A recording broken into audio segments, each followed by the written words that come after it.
할렐루야. 지난 시간에 이어서 오늘은 16장 신약성경 16장 이제 시작을 하도록 하겠습니다. 지금까지 1장부터 15장까지 거의 80여 편이 되는 편수로 지금 시리즈로 말씀을 전해오고 있습니다. 오늘은 16장으로부터 다시 시작을 하게 되는데요. 마태복음 16장은 사도 베드로의 신앙 고백과 메시아 예수님의 순환 예고에 대해서 이제 이 16장에 기록된 말씀을 통하여 같이 은혜를 받고자 합니다.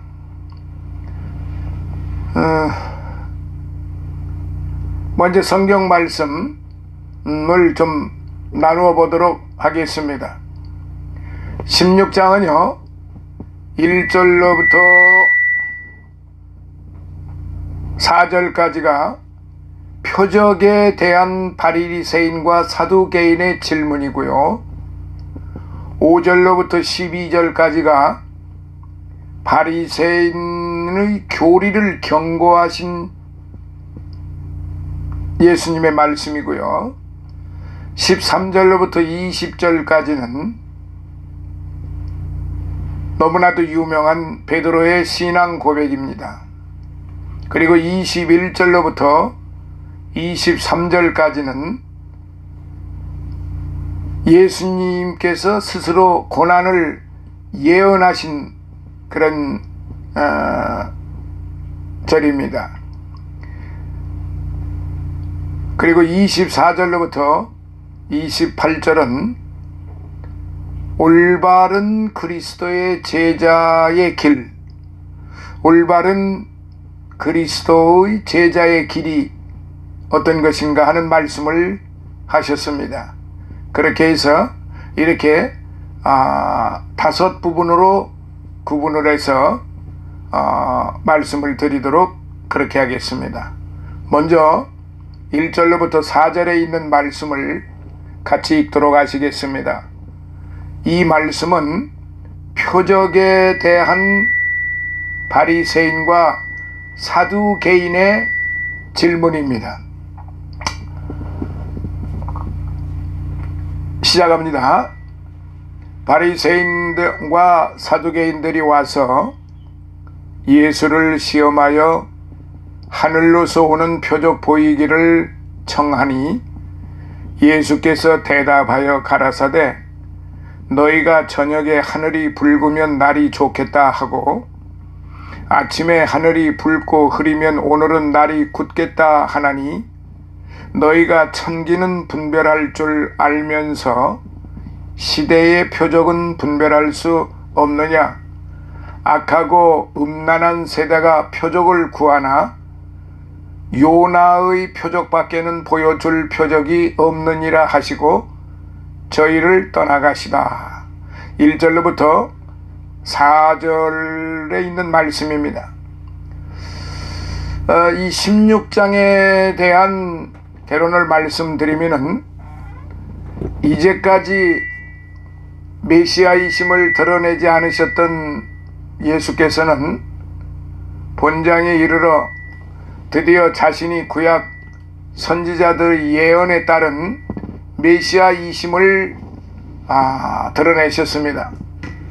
본장은 예수 그리스도와 당시 종교 지도자들과의 갈등 1절로부터 12절, 그리고 베드로의 신앙 고백 13절로부터 20절, 또한 예수께서 순환을 당하고 죽으셨다가 부활하실 것이라는 예고 21절로부터 23절이 기록이 되어 있습니다.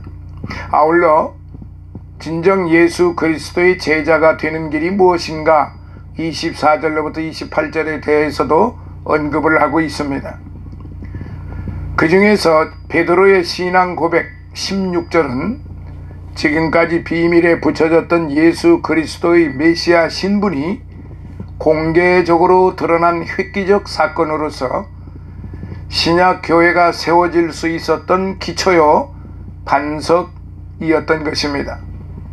아무튼 이 고백 사건 이후에 예수 그리스도의 공생애는 급속한 전환을 맞게 됩니다.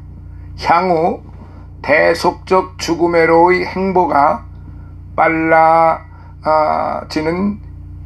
것이죠.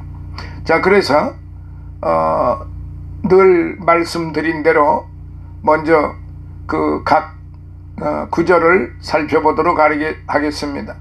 바리새인과 사두개인들.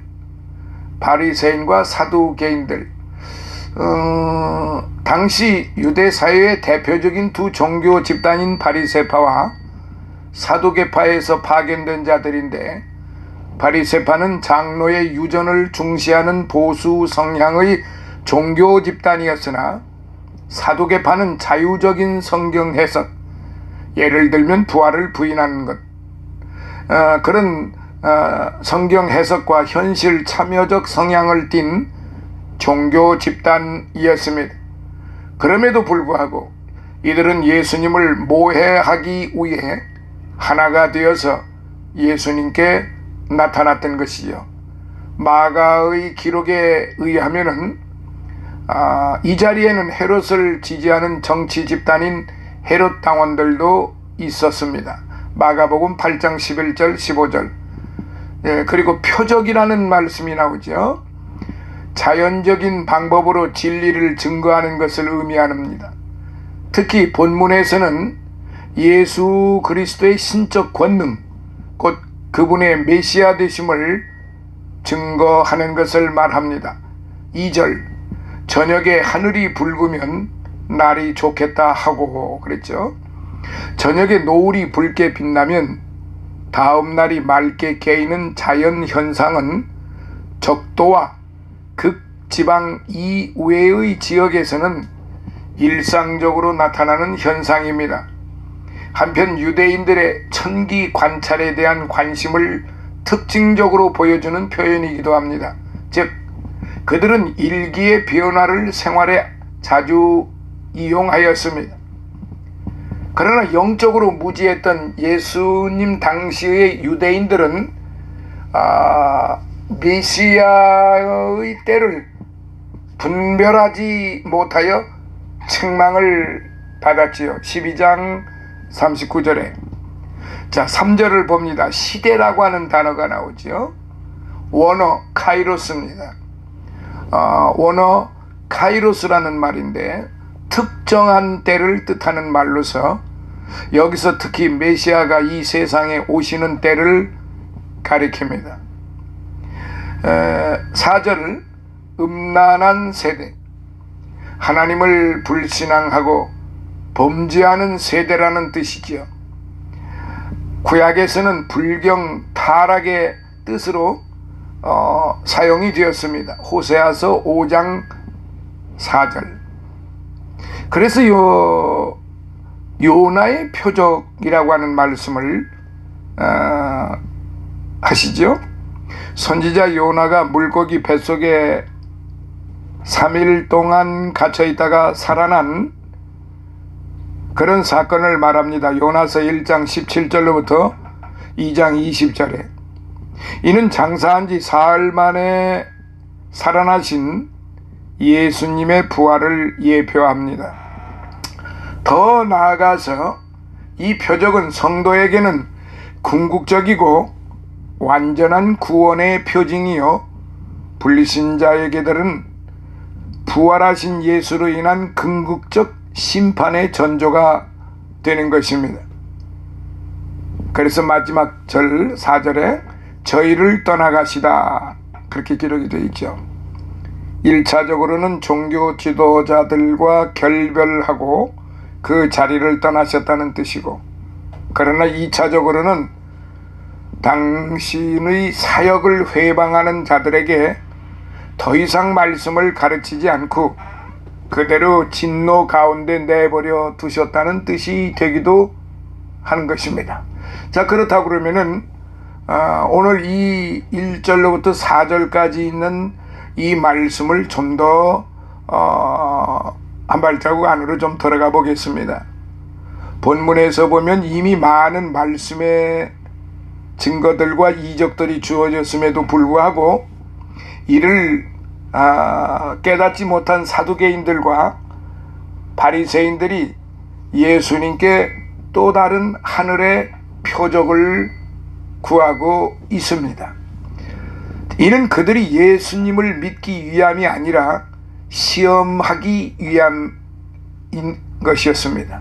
따라서 진정 그들에게 필요한 것은 또 하나의 표적이 아니라 예수께 대한 온전한 믿음이었습니다. 한편 이 같은 불신의 세대를 향해 예수님께서는 당신의 죽음과 3일 만에 부활을 예표하는 요나의 표적밖에는 제시하실 수 없으셨던 거죠. 그렇습니다. 십자가와 부활, 이는 불신의 세상 가운데 제시할 수 있는 우리의 유일한 증거가 되는 것입니다. 자, 그러면 1절로부터 4절까지를 이제 살펴보겠는데요. 첫째, 한 마음이 된 바리새인과 사두개인. 본문의 바리새인과 사두개인들은 사실 그들의 교리와 이상 및 행동 양식에 있어서 판이한 반대의 입장을 취하고 있었습니다.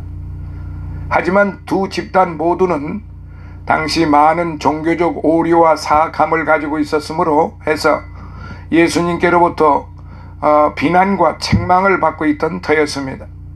더욱이 예수님의 생명력 넘치는 복음 사역으로 인해 그 두 집단이 기존에 누리고 있던 백성들로부터의 인기와 존경 등을 상실할 위기에 처하게 되었던 것이죠. 그러므로 자연적으로 그들은 그리스도를 대항하는 일에 있어서 힘을 규합하여 함께 행동할 수밖에 없었던 것입니다. 이렇듯 그리스도와 그분의 의롭고 선한 사역은 악을 사랑하는 세상의 모든 세력으로부터 공격을 받게 됩니다. 그리고 세상의 악한 세력들은 진리의 생명을 말살하는 일에 하나된 힘을 발휘하지요. 오늘날도 그렇습니다. 꼭 종교적인 일뿐만 아니라 어떤 정치적인 집단이나 기타 이익 집단들이 모여서 할 때는 옳고 그름이 중요한 것이 아니고 그 조직의 집단의 이득을 위해서라고 하면은 그 옳고 그름은 그것이 중요한 게 아니라 무조건적으로 조직 내에 그 뜻을 따라가야 한다는 것입니다. 그 안에는 분명히 그것이 옳다고 하는 사람들이 있고 그러다고 하는 사람들이 분명히 있으나 그 조직에 속해 있는 한 그냥 따라갈 수밖에 없는 것입니다. 쉽게 말하면은 말할 수가 없는 거죠. 말하면은 잘못된 것을 지적을 하게 되면은 불이익을 당하기 때문에 잘못된 것을 알면서도 그대로 따라가는 것이죠. 그게 오늘 우리 현실 21세기에 우리 사회의 정치 집단들 그리고 이익을 추구하는 집단들에게 나타나는 그런 현상들이죠. 자, 두 번째로 철저히 불신한 바리새인과 사두개인. 우리는 여기에서 그들이 구한 표적에 대하여 살펴볼 필요가 있는데요. 즉 그들에게는 이미 예수님의 권위와 능력 그리고 복음에 대한 충분한 표적들이 주어져 있었어요.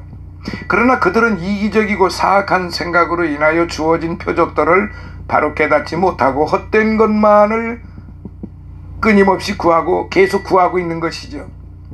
즉 그들은 하늘의 표적에 대하여 대단한 관심을 가지고 있었음에도 불구하고 이에 그 가장 확실한 표적인 병들고 슬픔에 잠긴 자들을 구원한 메시아 표적 이사야서 61장 1절로부터 3절에 대해서는 경멸하였던 것이지요.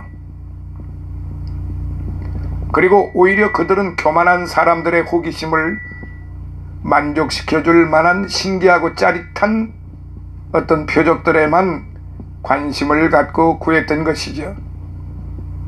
실로 그들은 예수를 자신들의 구주여 오실 메시아로서 바라본 것이 아니라 일개 마술사여 흥미를 돋구어 주는 그냥 범인으로만 알았던 것입니다.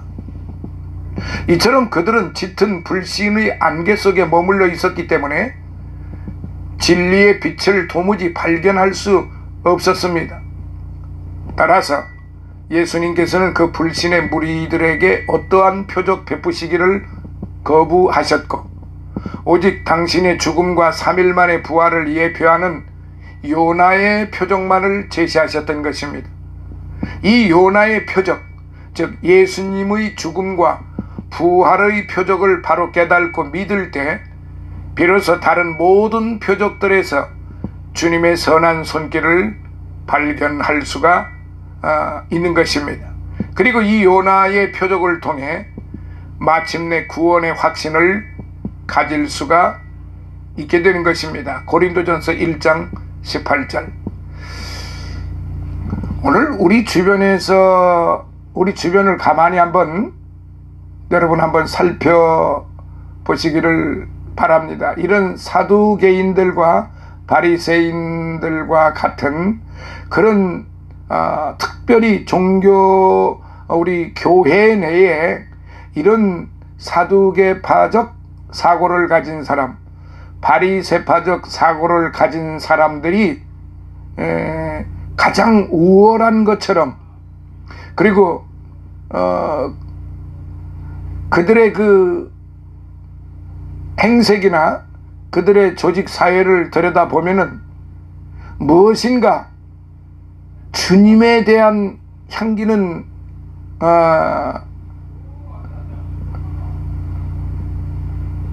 뿜어나지를 않고 그 어떤 조직의 그 규격, 그들이 만들어 놓은 그 조직 사회의 어떠한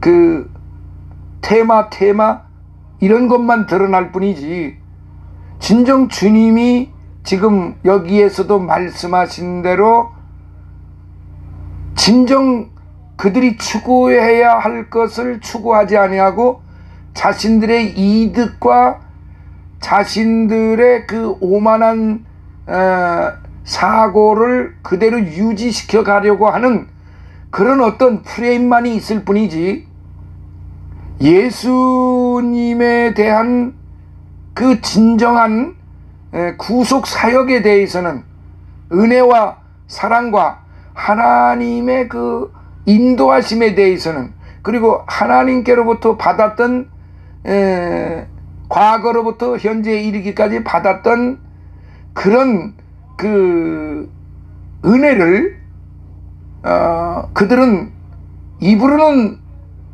말을 하면서도 내면적으로는 그들이 만들어 놓은 그 프레임 속에 갇혀서 하나님의 뜻을 어기게 되는 거죠. 실로 그들은 예수님을 자신들의 구주요 오실 메시아로서 바라본 것이 아니라 조금 전에 말씀드린 것처럼 일개 마술사여 흥미를 돋구어주는 범인으로만 알았던 것입니다. 오늘날 목회자를 청빙하는 데 있어서도 가장 중요한 것이 무엇이겠습니까? 과연 그가 하나님의 말씀을 전하는 목회자로서의 그 자격을 겸비했느냐, 정말로 하나님의 말씀이 그와 함께하므로 그 말씀을 정말로 하나님의 뜻대로 전하는 자인가 하는 데에 주목하는 것이 아니고, 그가 어디 출신이고 그가 어느 대학을 나왔고, 뭐 흔히들 서울대, 연대, 고대 그렇게 말하죠. 예? 그가 어느 대학을 나왔고 어느 과를 나왔고, 그리고 아무튼 등등 뭐 좀 덕스럽지 못하니까 제가 그냥 여기서 끊겠습니다만은, 목회자를 청빙하는 데의 그 규격이 제가 앞전에 말씀드린 것처럼 장로들의 전통과 유전에 의해서 지금까지 목회자를 청빙하는 그 과정이, 그 전통이 있다 이 말이에요. 무엇은 어떻게 해야 되고 무엇은 어떻게 해야 되고 무엇은 어떻게 해야 되고. 제가 그걸 부정하는 것이 아니라 거기에 주안점을 둔다는 거죠. 쉽게 말하면 예수 그리스도의 말씀을 증거하는 자로서 그가 충분한 말씀의 지식과 성령의 충만함과 그리고 예수님의 마음을 닮았는지 거기에 주안점을 두는 게 아니에요. 물론 다 그런 건 아니겠지만요, 이것이 오늘의 현실입니다. 그러니까 오늘 우리 한국 교회의 다 그런 거는 아니라고 하는 걸 제가 전제하고요, 적어도 그 대부분의 교회에서는 목회자 청빙을 이렇게 한다는 것이죠.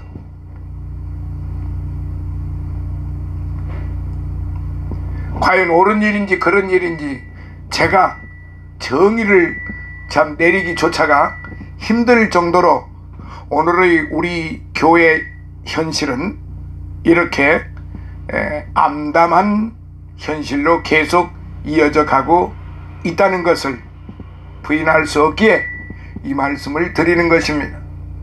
그래서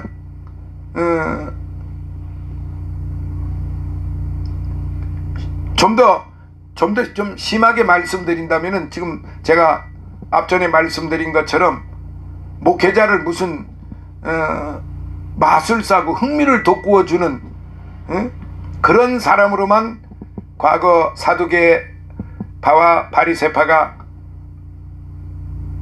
생각을 했던 것처럼 오늘날도 뭐 별반 다를 바가 없다는 것이죠.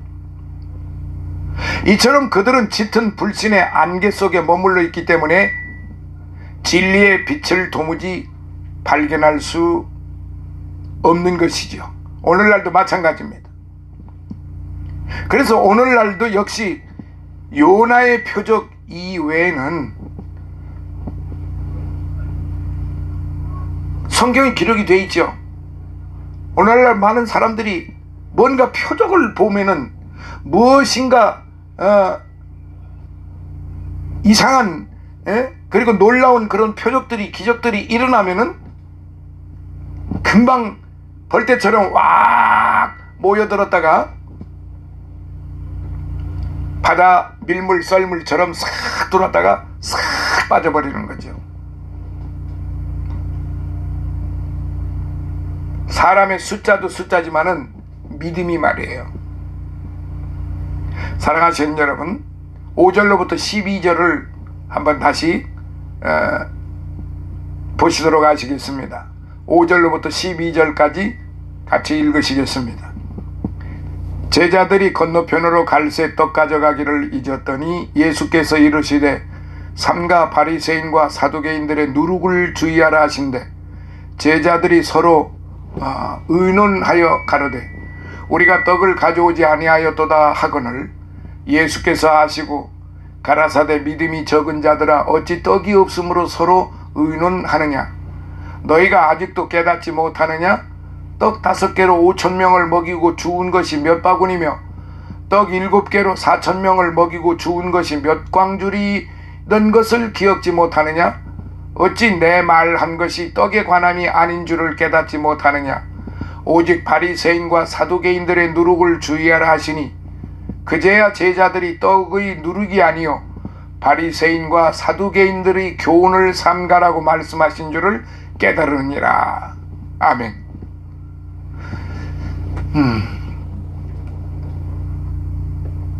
다음 시간에 오늘은 마태복음 16장 16-1편으로 여기서 멈추도록 하겠습니다. 시간이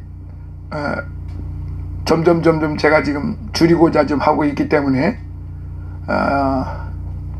여기서 마무리하는 것으로 하고 다음 시간에 16-2편으로 방금 같이 읽으신 5절로부터 12절까지의 말씀으로 시작하도록 그렇게 하겠습니다. 감사합니다. 다음 시간에 다시 만나요. 할렐루야.